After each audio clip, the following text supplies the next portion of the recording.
LCDs. Let me share with you some of reasons to write an LCD, reasons to retire an LCD. We don't think of retiring LCDs much, we think of creating them. There is a significant amount of resources put into data analysis, looking at utilization patterns for the goal to assist in seeing if a policy could be useful. I participate in meetings internally that look at the data with the analytics team to determine whether there is some significance in the data that a policy may be beneficial. Also, providers can request LCDs. Typically, medical review, denials will bring this forward. This is actually something I am currently working with. There are specialties that ask for LCDs to address issues they're receiving denials for on medical review. Then there's the big one, for us anyway currently at Novitas, uniformity across jurisdictions.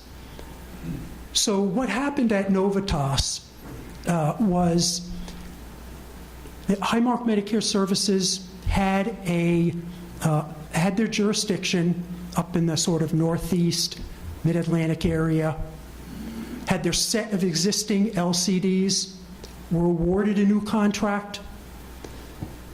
The new jurisdiction has now another set of LCDs.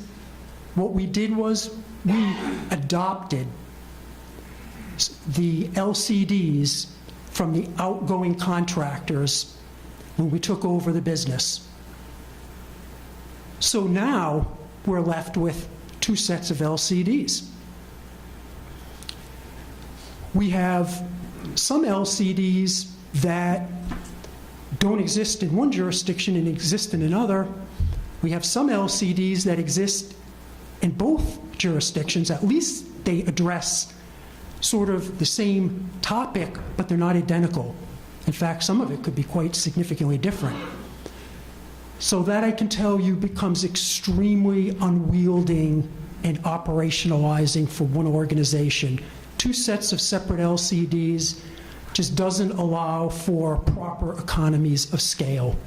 You really need, in my opinion, I would say it's probably most people's opinion where I work, that you really need to try to combine these policies, create one set of policy, because for medical review, for edits, for coding, for appeals, on and on, one set of policies would absolutely, as you could imagine, be the best way to go.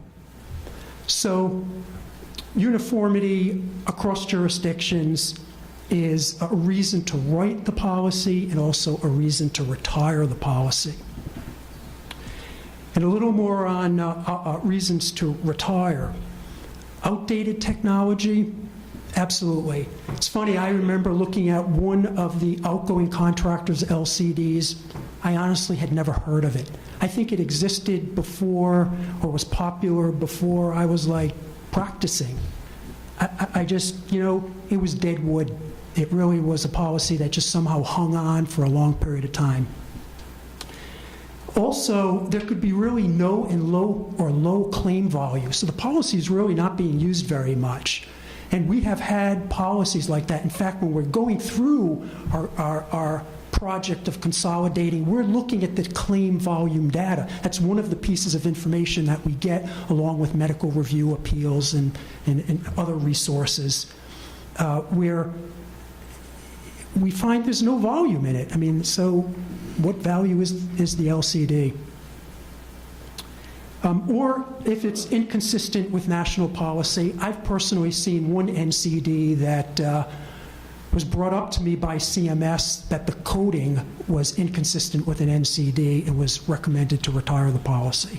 I don't think that happens very often when we write the policy. policy, certainly that's a big issue. Of course, you're not going to make it inconsistent with an NCD, but this one was of an outgoing contractor that did have some coding conflicts.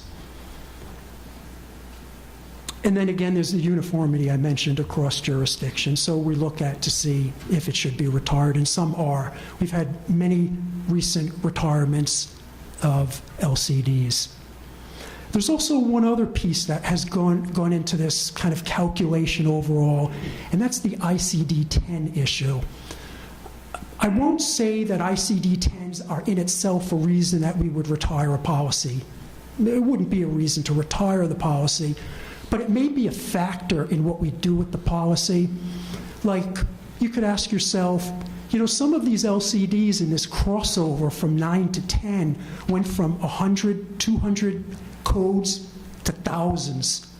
I've seen a policy that had 16,000 codes of ICD-10.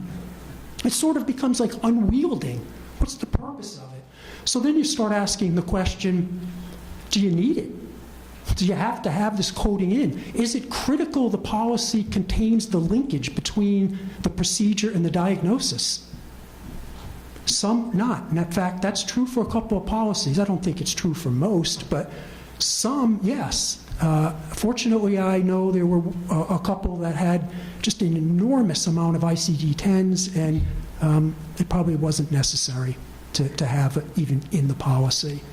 It's an interesting way to look at policy sometimes. You know, it gave you a different perspective on really what's necessary in the policy.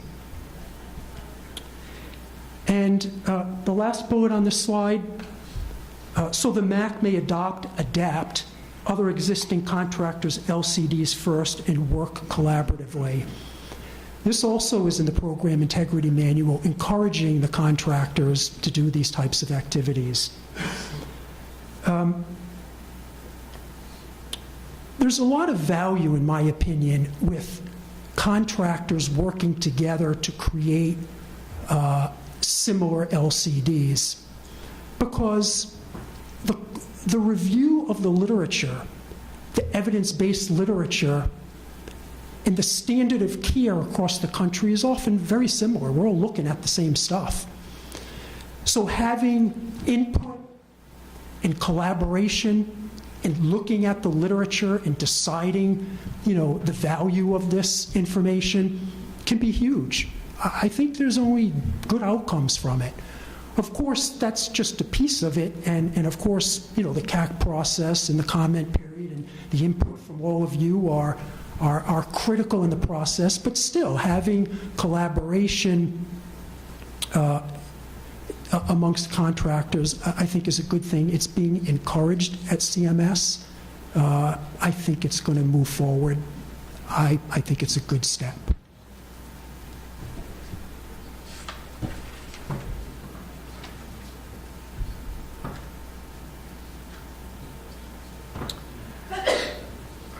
So this slide may look like any other ho-hum slide, but I really think it's a key point. I can't stress it enough. The point I'd like to make on it is when you develop an LCD, what allows the LCD to stand on its own two legs is the quality of the evidence that goes in it. It's the literature, the evidence-based literature that's supported. It just never ceases to amaze me the challenges that these LCDs go through by industry, legally. It's just enormous, by providers, associations. I mean, they are under vigorous, you know, challenge at many levels. And ultimately, many times it just falls back to the literature that's supporting the policy, the strength of it. Are there randomized controlled trials behind this? Manufacturers of various products that are trying to get put into these policies often send us reams of studies. The studies are small case studies. Many small case studies. You can read 15, 20 of really small case studies, and you still can't figure out whether there's any substance behind it. That's the challenge. The challenge is to sort through the world of evidence-based medicine and find the best that will support the position. I ask, I beg you to think that way. Absolutely, it will be your opinion whether that evidence is strong. And that's sort of the art of what we do. But you have to back it up with evidence rather than opinion. It will be your opinion whether that evidence is good or strong, and that's an excellent discussion, but you have to work off good evidence, because that's ultimately what's challenged in these policies. To do this, I rely on you, your input, the societies, the associations around the states and country to assist with this.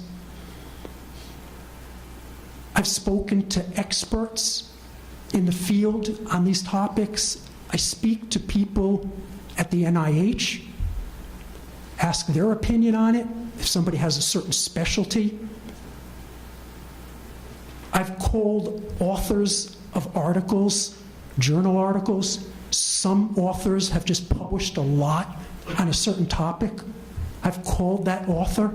They may not have anything to do with our jurisdiction, not even a provider in our jurisdiction, but I call them, talk to them about it, ask them things about what the issue is. They're clinicians. I ask them how it fits in to the office, to their discussions and their practice of medicine. So, you know, it's complex in writing these policies, but really, if I could leave you with one key point again, it's the strength of the evidence. It really comes down to that. Defending these in the ALJ hearings, the third level appeal hearings, I do a lot of that at Novitas, and it comes down to the evidence often. The provider will often have experts presenting their case. But again, if it's over an LCD, it's very important that we are able to defend that policy with the evidence behind it. And that's really what it's going to come down to many times.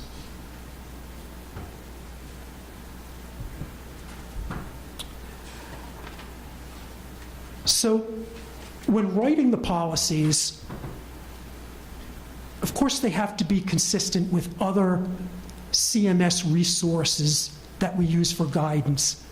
We all know about the internet-only manual, so I seem to live in there. I live in the internet-only manual every single day.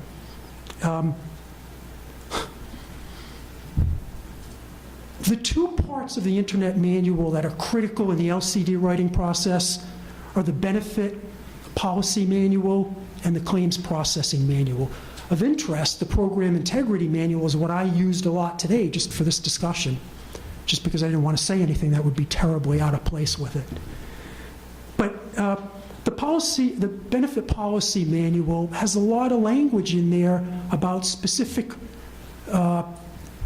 benefits that we absolutely have to be consistent with. Same for the claim processing manual.